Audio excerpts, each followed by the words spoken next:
Hola amigos y amigas, hoy voy a hablarles del narcotráfico en la política. A raíz de estas denuncias tan importantes que está haciendo el señor Gonzalo Guillén y el señor Daniel Mendoza, con unos audios legales recaudados por la misma fiscalía, en los que el señor Ñeñe Hernández, narcotraficante, socio de Marquitos Figueroa, otro narcotraficante que está preso, habla con gente de la campaña de Duque, supuestamente dicen ellos enviados por Álvaro Uribe, para influir en el resultado de las elecciones de 2018 comprando votos para el señor Duque.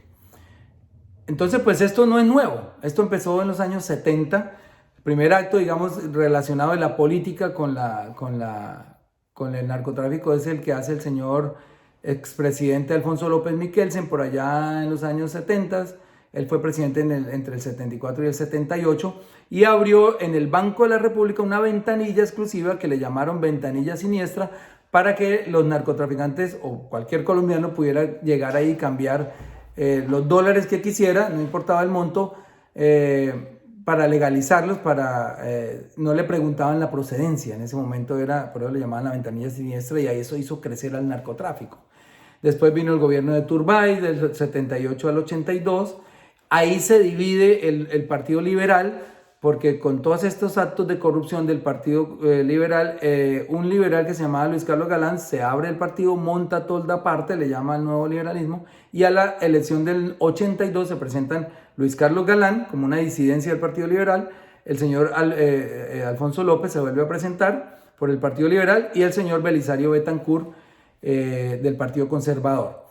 Se presenta durante esa campaña una famosa cita que también está registrada en Google, si la quieren buscar, de Alfonso López con la cúpula del cartel de Medellín en el Hotel Intercontinental de Medellín. Después el expresidente alegó que esos señores no eran conocidos, no sabían que eran narcotraficantes y que él creía que eran unos negociantes o unos comerciantes que le estaban ofreciendo ayudarle para su campaña. Pero eso no es tan cierto porque Luis Carlos Galán ya había expulsado del Partido Nuevo Liberalismo a Pablo Escobar. Pablo Escobar perteneció al Nuevo Liberalismo. Lo llevó Alberto Santofimio, un señor célebre de Antioquia que se llamaba Jairo Ortega. Lo llevaron al partido y cuando Luis Carlos Galán se entera que hay un señor haciendo campaña, regalando motores fuera de borda y casas y dinero, pues él sabe que eso viene del narcotráfico y en plena plaza de Berrío expulsa a Pablo Escobar y eso le costó la vida porque Pablo Escobar nunca le perdonó ese acto, esa humillación y lo persiguió hasta que lo mató. Pero en el año 82, al ganar Belisario Betancur, gracias a la disidencia de Luis Carlos Galán, pues me imagino que negociaron un ministerio y este señor Luis Carlos Galán lo que pidió fue el Ministerio de Justicia y puso ahí a otro hombre íntegro que se llamaba Rodrigo Lara Bonilla. Y Rodrigo Lara Bonilla los empieza a perseguir, denuncia los dineros calientes en el fútbol, en la política, y finalmente les da un golpe mortal para esa época, interviniendo, allanando uno de los laboratorios de cocaína más grandes que se ha encontrado en la historia, que se llamaba Tranquilandia, y en eso quedaba por los llanos del Yarí. Y en ese laboratorio, en ese complejo cocainómano, en ese complejo de producción de cocaína, encontraron un helicóptero que era nada más ni nada menos que el papá de Álvaro Uribe Vélez. Está aprobado, después salieron como siempre a decir cómo apareció allá, nosotros lo habíamos alquilado, lo habíamos vendido, etcétera. Siempre hay una disculpa. Ahí apareció ese helicóptero y es muy consecuente con la historia que se cuenta también a menudo de que cuando ese señor Álvaro Uribe en el año 80 y 81 era director de la Aeronáutica Civil, les entregó licencias para sus pistas y sus aviones. Eso lo dijo el señor Popeye en diferentes videos que hemos mostrado diciendo, esta pista de la finca Nápoles la licenció el señor Álvaro Uribe Vélez. Hay videos por todo lado diciendo eso. Eso hizo crecer el narcotráfico, crecieron al punto que ya se sintieron más poderosos que los políticos. Y eso fue una falla porque los narcotraficantes todos pensaron menos que los políticos eran más peligrosos que ellos y ahí está la muestra. Los políticos acabaron primero con los narcos y después se unieron con ellos a que los narcos acabaran con los políticos. Entonces, a raíz de este golpe, la mafia asesina a Rodrigo Lara Bonilla. Y ahí tenemos nosotros un antirécord impresionante porque a Rodrigo Lara Bonilla lo sucede Enrique Parejo González, y a Enrique Parejo González lo sucede Enrique Lou Murtra, y resulta que tenemos ese antirrécord en el mundo en que los 3 ministros de justicia consecutivos a todos les dan bala. Matan a Rodrigo Lara Bonilla, a Enrique Parejo González, que fue el primero que firmó extradición de colombianos a los Estados Unidos, lo persiguen hasta Budapest, donde es embajador, y en medio de la nieve un sicario le dispara, él sobrevive, pero a Enrique Parejo lo sucede Enrique Lou Murtra, y a Enrique Lou Murtra sí lo asesinan aquí saliendo de la Universidad de La Salle.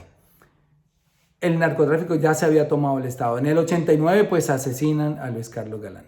Y esto, el 18 de agosto de 1989, esto produce un gran estallido social muy importante. Los estudiantes salen a las calles.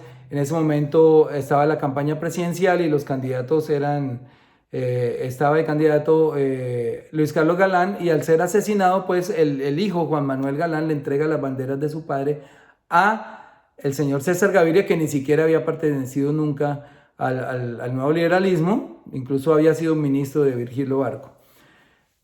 Asume la presidencia, gana con muy pocos votos, 2.800.000 votos gana César Gaviria, asume la presidencia y se presenta la convocatoria, porque durante esa elección se presentó la séptima papeleta. ¿Qué quería decir la séptima papeleta? Pues que había 6 elecciones de diputados, concejales, alcaldes, gobernadores, alcaldes no había todavía, etcétera. Había 6 elecciones y los estudiantes se impusieron para que la Corte les aprobara finalmente la inclusión de la séptima papeleta, que era la convocatoria a una Asamblea Nacional Constituyente. Y aquí se presenta otro grave hecho de narcotráfico. El señor Enrique Parejo, que en ese momento era embajador en Suiza, renuncia a la embajada y se viene a Colombia a mostrar una prueba que le llegaron de la filtración del narcotráfico a la Asamblea Constituyente. Y era un cassette de diligencia de policía judicial en el que le muestran que un abogado de la mafia está sobornando a un constituyente, y en ese narcocassette aparece la imagen del abogado diciéndole al constituyente: es que necesitamos su voto, le estaba dando como 5 millones de pesos para que vote en contra de la extradición de colombianos. Necesitamos que la no extradición sea elevada a norma constitucional dentro de la Constitución. Y el abogado le dice: pero mi voto no le sirve de nada porque somos 72 constituyentes, va a necesitar mínimo 36 votos. Y el abogado le dice: usted no se preocupe que los otros 35 ya están arreglados. ¿Cierto o no? Cuando se presenta la discusión de la extradición es elevada, la no extradición es elevada a norma constitucional, como lo pidió el abogado. Y al otro día, hoy se aprueba la no extradición de colombianos dentro de la Constitución, y al otro día se presenta Pablo Escobar y se entrega a la justicia. O sea que hay algo de cierto en eso. En fin, después vino el proceso 8000, después de Gaviria subió Ernesto Samper, y ahí se presenta también una filtración inmensa de dineros del cartel de Cali a esa campaña. El mismo tesorero Santiago Medina y el mismo jefe de debate Fernando Botero dicen en televisión, así mirando las cámaras: el presidente sabía, él nos autorizó a recoger esta plata de la mafia. Sin embargo, no pasó nada, tampoco se cayó el señor Samper, porque es que en Colombia estos poderes ellos se sientan, estos presidentes corruptos se sientan en un trípode. Aquí están sentados, y ese trípode son las Fuerzas Armadas, los medios de comunicación, la gran prensa y los dueños del poder económico, es decir, los cacaos. Y si alguno de esos no le quita el apoyo a esa silla, ese trípode se mantiene ahí intacto. Y eso pasó con Samper, no le quitaron el trípode, como no le están quitando hoy a Duque ni las Fuerzas Armadas, ni los cacaos, que han beneficiados con todas las reformas tributarias, y menos los grupos económicos, las Fuerzas Armadas, y menos la prensa. Entonces eso se va a quedar ahí igual. Las fabulosas denuncias de nuestro amigo Leótaro se van a quedar ahí. Pero bueno, sigamos con el recuento. No se cae Samper, y Samper sí deja creadas las Convivir, porque siempre se ha dicho que las creó fue Álvaro Uribe. No, las Convivir las creó Ernesto Samper. Lo que pasa es que Álvaro Uribe en el 95, en pleno gobierno de Samper, las toma, ve una oportunidad gigante ahí para apoderarse del control antisubversivo, y potencia estas convivir. Lo que hace es armarlas, darles recursos y prácticamente ponerlas a trabajar con el ejército para que hagan todos estos patrullajes que supuestamente eran para detener la subversión.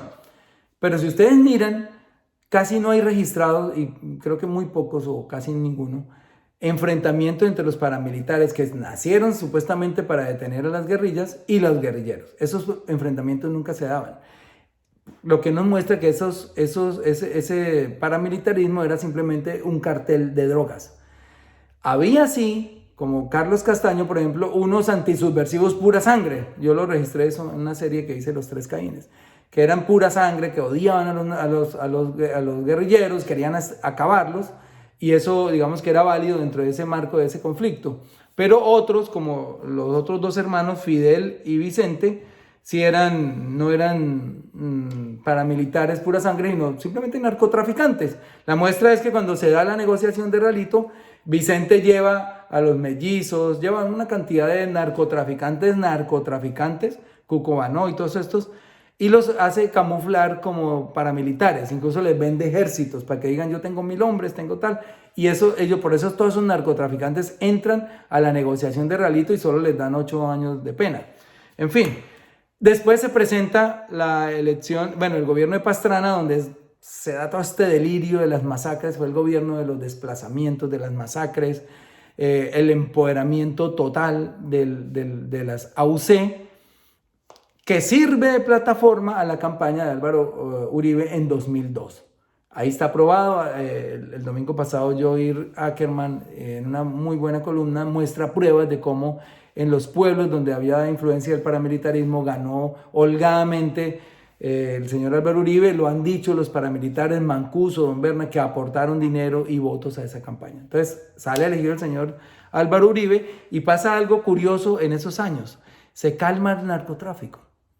Pero es porque irrumpe una figura que termina siendo el más grande narcotraficante de la historia, que se llama el Chapo Guzmán.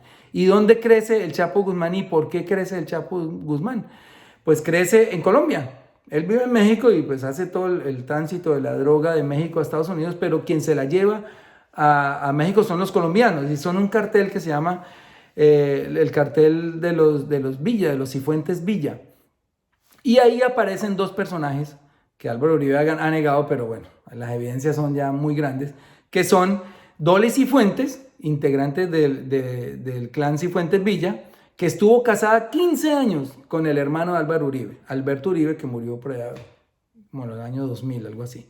Y ellos tuvieron una hija que se llamó Dolly Cifuentes, que también, junto con su madre, fue capturada, extraditada a los Estados Unidos, condenadas por narcotráfico, aunque el señor Álvaro Uribe diga que no los... Así como está diciendo hoy con el Ñeñe Hernández, yo no se toma fotos con todo el mundo, está diciendo yo ni conocí a esa señora, ni conocí a esa sobrina, mentira, estuvieron casados 15 años, eso también lo demostró en una comunicación el mismo Gonzalo Guillén, una comunicación de 2014, hace todo un recuento buenísimo de cómo este cartel no fue tocado durante esos 8 años y fue cuando creció mucho el Chapo Guzmán. Bueno, después viene, después de todos estos estigmatizaciones de los políticos con los narcotraficantes, ellos se alejan un poco de eso porque ya viene otra fuerza más poderosa que es la corrupción en las obras públicas, y aparece Odebrecht, que les da la misma plata, pero entonces ya no es tan boleta, como dirían los chicos de hoy. Andar con narcotraficantes, y entonces se meten con todos estos corruptos, los Nules, los Odebrecht, etcétera, todos estos carteles gigantes que les bolean millones de dólares a cambio de contratos. Pero ahora aparece, en el desespero de la campaña de 2018, pues ustedes vieron un Gustavo Petro desbordante, llenando plazas públicas con un discurso delirante, un discurso novedoso, puso sobre el tapete el tema del cambio climático, cómo detenerlo, la educación gratuita, comprarle las tierras improductivas a los terratenientes para entregárselas a los campesinos, un discurso impresionante. Y eso hizo que Colombia se volcara hacia Gustavo Petro. Pero ellos tenían que detenerlo y ya se desesperaron y tuvieron que echar mano de la corrupción electoral y del narcotráfico. Eso está aprobado hoy con las llamadas y con todas estas con estos audios que reposan en la fiscalía y que el señor Néstor Humberto Martínez tapó y ocultó para que no se conocieran, obviamente, porque este es un país donde el presidente elige a su fiscal, donde los congresistas eligen a quien los disciplina, que es el procurador, donde los congresistas eligen a quien los vigila los negocios públicos, que es el contralor. Esto es una sinvergüenzada de país. Esto es una sinvergüenzada de país. En fin, la comisión de acusaciones a donde pertenecen todos los congresistas de un partido tienen que juzgar a los presidentes de ese partido. Lo que pasa hoy, por ejemplo, hoy Gonzalo Guillén y Daniel Mendoza fueron a la comisión de acusaciones a presentar la denuncia contra el señor Iván Duque por haber comprado la presidencia, por haber comprado votos. Pero ya no es solamente con las pruebas del señor Ñeñe Hernández y los audios recaudados lícitamente por la fiscalía, sino también con todo lo que dijo Aida Merlano, que coincide, a la final coincide. Aida Merlano dijo que a Duque le compraron la presidencia, que los Char y los Gerlain le habían metido billete para comprar votos por toda la costa atlántico, y eso está muy a la par con lo que están apareciendo en estos audios. Luego, ese matrimonio del narcotráfico con la política no es nuevo, eso es viejo, viejísimo, y hoy se corrobora. Y por eso, en este video le quiero decir al señor Iván Duque, usted es indigno, usted debería renunciar, porque se está comprobando que primero se robaron las elecciones, le robaron las elecciones a Petro, y segundo, que entraron a su campaña, que su presidencia está manchada de la sangre de las personas que asesinaron a estos narcotraficantes, Ñeñe Hernández y Marquito Figueroa. Y segundo, inventaron una cantidad de falacias en la campaña y pagaron gente, y pagaron prensa, y pagaron encuestadoras para que inflaran a Iván Duque. Hicieron fiestas con este país y nosotros calladitos, comiéndonos todos los sapos. Nos dieron el resultado de 10.300.000 contra 8 millones y nosotros, bueno, sí, está bien. Eso pasó porque no teníamos los testigos electorales. Y mientras no tengamos testigos electorales, en 2022 vuelven y se roban las elecciones. Son pícaros, son pillos, son bandidos. Por eso le llamamos a esto la bandidocracia. Y esa bandidocracia se acaba el día que tengamos 200.000 testigos electorales para que no nos roben las elecciones. Pero en fin, lo que quería decirles era esto. Mostrarle que esto del narcotráfico no es nuevo. Lo último que ha salido pues es esto del Ñeñe Hernández, pero hace 2 semanas, hacker de la fiscalía mostró pruebas terribles. O sea, un señor diciendo, me van a matar por esto que voy a decir, pero trabajé en la empresa Airline Cargo, creo que se llama, y le llevé $1 millón al señor Álvaro Uribe, vi cómo ampliaron uno de los hangares, casi lo sacan hasta la pista para meter ahí la cocaína y pasarla directamente a los aviones, y resulta que todo empieza a unirse, porque después aparece un embajador de Colombia en Uruguay, y en su finca aparece un gran laboratorio de cocaína muy cerca de Bogotá. Entonces, eso apareció después de la denuncia de hacker fiscalía, y si ustedes conectan un laboratorio gigante que producía 2 toneladas de cocaína al mes al lado de Bogotá, no es para llevar esa droga por San Andrés, ni por Tumaco, ni sacarla en lanchas, ni en submarinos, es para sacarla por el aeropuerto El Dorado. Pues, entonces, ¿por qué montan un laboratorio en Bogotá? Para sacarla por El Dorado. Entonces, ahí cobra fuerza toda la denuncia de hacker fiscalía. Pero tampoco pasó nada, ni la gran prensa dijo nada. Pero esas pruebas siguen ahí y las están llevando a Estados Unidos. Todas estas pruebas se están llevando a Estados Unidos. Estados Unidos sigue pensando que prefiere narcotraficantes en el poder que comunistas. Y en la medida en que nosotros le demostremos a Estados Unidos que no somos comunistas, que no vamos a convertir a Colombia con Venezuela, que no vamos a romper relaciones con ellos, que vamos a tener muy buenas relaciones con ellos, pues en ese momento es cuando ellos van a perder el miedo y van a sacar todo este expediente, porque si hay alguien que sabe todo lo que hacemos nosotros, es Estados Unidos. Tienen el aparato de inteligencia más grande del mundo. Ellos saben quién es Álvaro Uribe. Ellos saben quién es quién. Así que no nos preocupemos por eso, en cualquier momento estalla esto. Y en fin, me despido diciéndoles que estoy muy contento que que la verdad vaya conociendo la luz, que vaya buscando su cauce, que vaya dándose a conocer. Esto es un antes y un después, lo que ha pasado con estas denuncias de Gonzalo Guillén y de Daniel. Y yo creo que vamos a seguir, va a envalentonar a muchos otros, a muchos medios alternativos para seguir sacando. Nosotros vamos a hacer un debate en el Congreso en el mes de agosto, septiembre, sobre el narcotráfico, un debate serio donde vamos a mostrar cómo el cartel de los insumos se está apoderando de Colombia, cómo para producir esas 1000 toneladas de cocaína, porque aumentó la producción.